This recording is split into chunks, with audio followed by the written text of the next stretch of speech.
Hi, how's it?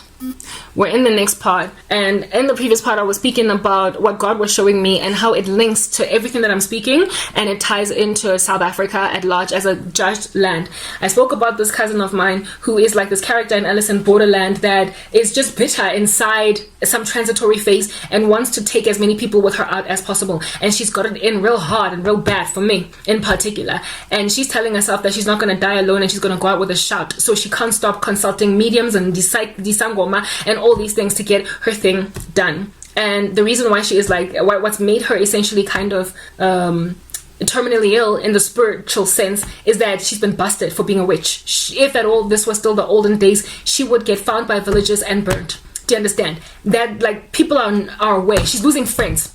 People are aware that she hurt them, she took their careers, she took their husbands, she broke up their marriages, she like the things that she has done to people in her environment. Those people are starting to break away from her because they recognize her as having had a hand in what it is that they struggled with.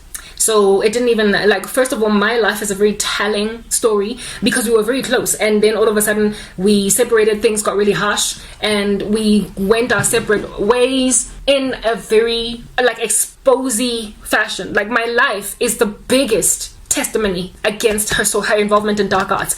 If people did not believe me in year one, they believe me now. But I'm not the only one that has come to a conviction that this chick has hurt me in some way. So she's, like I said, losing friends. But she will not go out alone. She is so ostracized now for her darkness that even her husband is kind of like not happy to be with her. That's how bad the situation is with this cousin of mine. She's like getting exposed.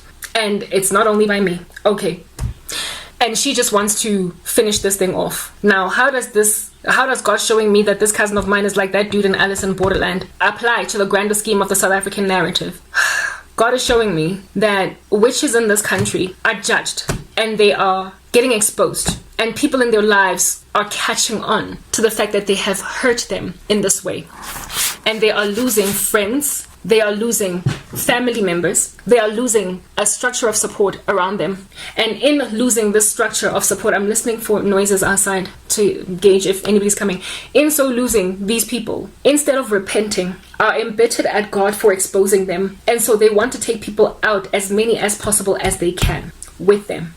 And it is so ubiquitous. It is so widespread. There are so many people involved in it that it might as well be the disease of the country. There are a whole bunch of my cousins running these streets in South Africa, muddying the ecosystem with darkness because their lives are destroyed. People who have ruined their own lives, they're coughing out blood. They are 2 seconds away from their silver cord being cut and them entering into eternal fire. And they are aware of that. They've been warned, they have been evangelized and have rejected the gospel. And in the state that they're in, they want to bring as many people down as possible with them. They are angry that mobs essentially are coming up against them on some umoloyi waloya, you're a witch. They can't stand that. Instead of repenting and seeking to live a better life because now they've been busted, they want to, oh, so I'm a witch, you say I'm a witch, well, this is what I'm going to do, I'm going to prove I'm a witch. If in my dying you're coming with me. They are reinvesting sorcery in the same people that got them busted for being witches to not only finish themselves, they're like suicide bombers. God has shown me that there are so many suicide bombers in South Africa right now that it might as well be a national crisis. It is an epidemic. It is a spreading gangrene of people that have been busted for sorcery.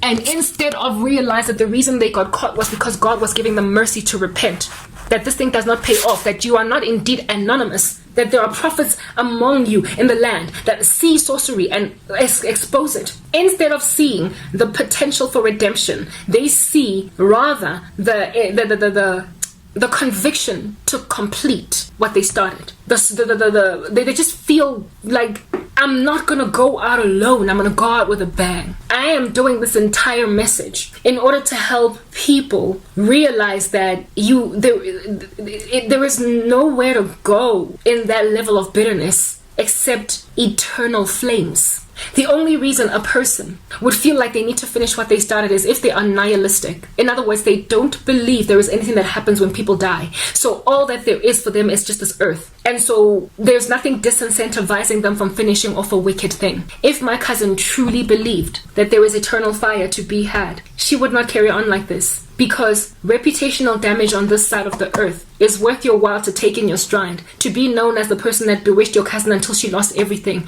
rather than die and go to hell. It is because they don't believe in a heaven. They've been handed over to their reprobate mind. They, thanks to their witchcraft appearing to have worked. Imagine that if God did not intervene in the life of Karabo, if God did not fix Karabo's life and give her her job back, or husband and children and all that jazz, if God did not do any of that, then he must not exist. So this wickedness of mine, I can do it until I die, and then die and just like lay in the sand, lay in the ground forever and ever with nothing going on, but I will have done a solid on Karabo in the run-up to. Nihilistic beliefs are what is causing my countrymen of worth of witches to finish what they started despite being exposed. It's because they're content with death now. They realize they've brought it upon themselves, but they're telling themselves, I'm going to go out with a shout, because they don't believe that there is an eternity of anything. They think it's just emptiness, dark. That this, like, how in the world do you believe in spirits? How in the world do you believe in witchcraft? There is obviously a spiritual realm, and not anticipate there might actually be a hell or a heaven or some kind of spiritual existence after you die. And if you have dabbled in dark arts, do you not imagine that that dark world is going to rather be where it is that you're going when you die? It's naive for me. I find witches naive, who think that they can act a fool all the way up until they die and not go anywhere since they already worked with spirits. Many people second guess even witchcraft because they don't believe in spiritual things. They don't believe in a supernatural activity. They are better off dying as atheists, or as those who don't think anything is going to happen as a result of their actions. They don't believe in consequence management in eternity. I can see how when they've never dabbled with spirits, they can be that dumb all the way up until they die. But it literally eludes me as to how witches stay dumb about the eternal space when they have seen spiritual activity happen in their environment. They have got to know there is something else that happens when they die, because they know they saw it here on earth. They saw spiritual activity on earth. So how are they not scared that there is a God that might just, recalibrate scales is beyond me. Anyway, whatever. This cousin of mine is among those nihilists that nonetheless dabble with spirits on this side of eternity. And she thinks it's over for everybody once they get to the ground. And so she's trying to literally go out with a bang. And she's not the only one. The country is in a crisis of witches trying to go out with a bang. Witches that have been busted trying to go out with a bang. The next dream that I got then is the one that the Lord gave me to help me understand what is the cause of all of these witches that want to go out with a bang despite being evangelized by Christians in their lives, despite being busted by non-believers in their lives, but non-believers nonetheless that eventually figured out that this person is a witch. Despite all of these judgments of God falling on them, why are they not repenting? The next dream is what God showed me, and this is the thing that I am trying to bring forward to you guys, that when you see judgment in your life, when God puts scars on your face because you were a fool and you walked into a fire, when the Lord essentially makes your life insufferable because you've been wicked, that is an act of love more than it is an act of judgment, because it is calling you back home. It is him showing you that no one gets away with murder. It is him showing you that he is the balancer out of scales. It is him showing you that he does not leave sin unpunished, that you don't get to walk around as a witch in the presence of your family members and still be okay. And so if you are getting judged on earth, you are being shown that you will inevitably get judged in heaven or in the eternal space. And so therefore, your judgments, when they fall, calamitizing you here like a waterfall over your head, when you get coals of shame falling on you on this side of eternity, you are blessed because you are being shown that no one gets away with murder. If you get busted, if you get caught, you are blessed.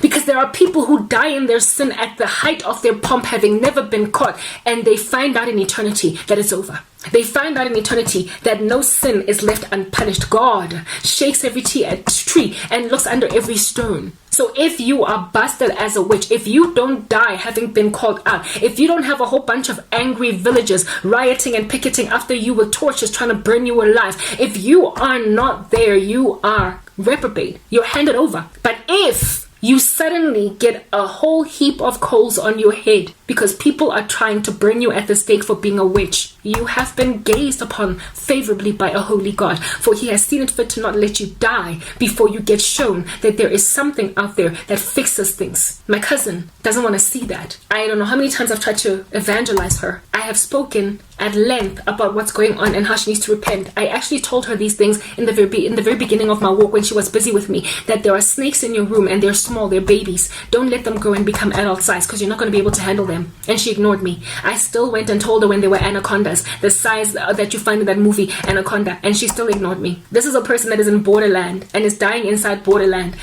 of which you can be resuscitated back into normal life if at all you gave your life to Christ. But she's basically saying to Satan, let's do this together. Let me go out with a bang. She is trying to stay in borderland. She is trying to make a deal with the devil to help her get away with this before she breathes her last, and understand Satan is going to be happy to give her that, because when she dies she will find out that, oh my goodness, I should have rather repented, because rather walk around with a devastated reputation and being called a witch by everybody, having people look at me with a side eye, than be in these flames forever. Next part.